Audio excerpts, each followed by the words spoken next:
Diabetes is a growing problem in the United States. It's a growing problem in the state of Utah, and it's especially a growing problem in the Latino community.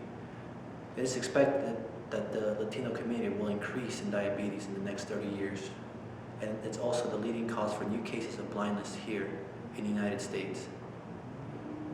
Women in the Latino community are often the caregivers of the whole family. They often cook the meals, take care of the kids, make sure they get to school, make sure their husbands are fed and oftentimes dressed when they get out of the house. So having them be pre-diabetic or exposed to pre-diabetic not only exposes them, but exposes their whole entire family.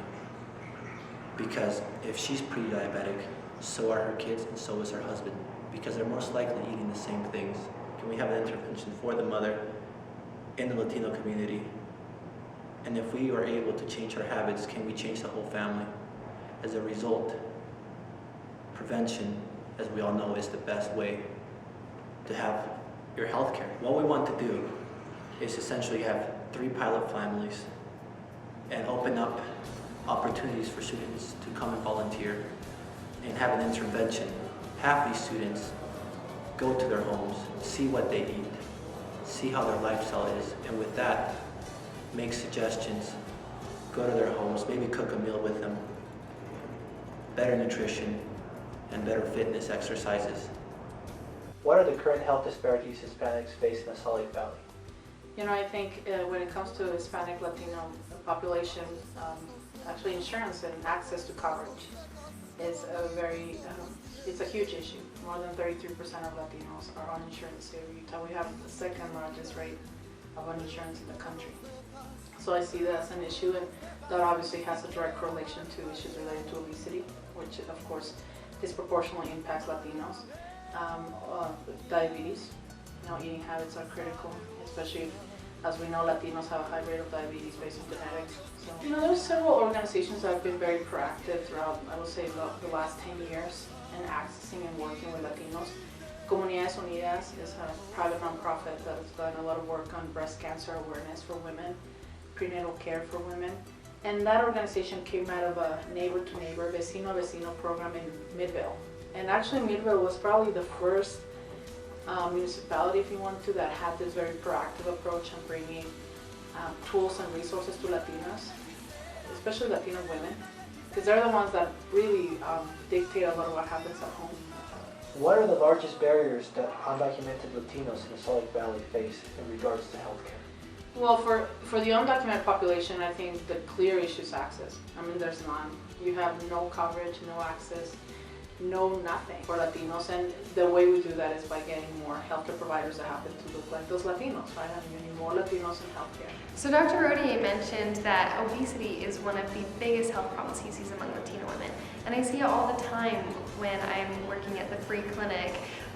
These women, they don't know how to take care of themselves, and I look at them and I see that they're not looking ahead in their future, and they can't see that they're dancing on such a dangerous line. They're so close to diabetes, and when they do get diabetes, it's a really hard pill for them to swallow. Así que la primera pregunta es, ¿qué es lo que sabe usted acerca del diabetes? Pues el diabetes sé que es una enfermedad que es que el páncreas no produce insulina, que los órganos se van deteriorando, como los riñones, el hígado, y la vista. The best way to think about diabetes is as a cancer of the blood vessels. The blood vessels get so inflamed that it messes with your circulation. And so pretty soon you got all kinds of circulatory problems that will lead to heart attacks, strokes, blindness, poor circulation in the legs, neuropathies, pain in the legs, even losing your legs because of poor circulation. The kidneys start to malfunction, poor circulation there too, more clotting. So really, diabetes, in a nutshell, is a terrible disease of the blood vessels. And without good circulation, everything goes south. ¿Alguna vez has buscado atención médica acerca por diabetes? Sí, precisamente en esta semana fui a hacerme la prueba de la glucosa. No sé cómo vaya a salir, si tenga diabetes o no. ¿Y cómo se sentiría usted si le encontrara que tiene diabetes? Pues la verdad me sentiría triste porque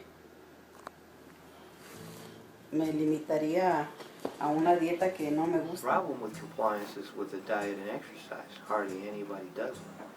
And the reason why has been studied quite a bit, in my opinion, is multifactorial. And the main thing we talked about is the addiction part, where they just can't let go of the Twinkies, you know. ¿Me puede decir más acerca de eso, de la dieta? Como, ¿por qué no, como que limitara? Pues no quieren que uno coma mucho azúcar, el café sin azúcar y muchas cosas de esas, pero lo que más me podría es que la vista, me afectara la vista. En su opinión, ¿qué es lo peor que podría suceder a usted si desarrolla el diabetes? Como la familia mía, en realidad casi la mayoría tiene diabetes y he visto morir familia a consecuencias del diabetes. But also it's economics, because processed foods full of sugar are subsidized crops. And so that's why the poor end up worse off, because they're having to eat cheaper food. And so, relatively speaking, the processed foods are much cheaper than fruits and veggies. Sería muy triste como es cuando te cortan los pies o por las complicaciones del diabetes, ya que un tío mío murió así, que le fueron cortando el pie y después otro y hasta que quedó sin pies. Eso sería algo peor para mí. Okay. Si le dijeran que tiene diabetes, ¿qué es algo que tuviera que modificar en su dieta en este momento? El pan. Pues más el pan, que es lo que más me gusta. Okay. So I had a question, and this is more on the traditional foods. So the question is, does traditional Latino food lead to development of chronic diseases like diabetes? Absolutely, because as much as the little I know about the Mexican culture, for example, I know they eat a lot of tortillas and beans and rice, white rice, and a lot of noodles, pasta, and a lot of those foods are refined. They're not even whole grain. They're not eating like brown rice or whole grains.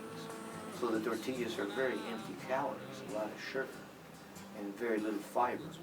And so I think the Latino culture, not only genetically but culturally, is more at risk for diabetes and prediabetes and obesity. In fact, it's easy to see.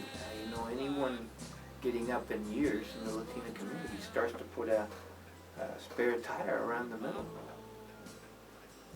I mean, speaking in general terms, This is true. But you see it a lot. No, yes, this is true. My father, I think, gained like 30 pounds since we've come here. See, their bodies are telling them they're eating something and it's just not working. And most of it is high index, glycemic index foods. So to conclude, our goal with the pilot families that we've selected is to help decrease the risk of type 2 diabetes by providing them education in physical activity and nutrition. In the long run, the goal is to take the information collected from these pilot studies and apply them to create a more culturally competent program to apply over the Hispanic population of the Salt Lake Valley. Our end goal is to see the prevalence that's particularly high in the Hispanic population become reduced to what we see in the non-Hispanic Caucasian or white population. Thank you.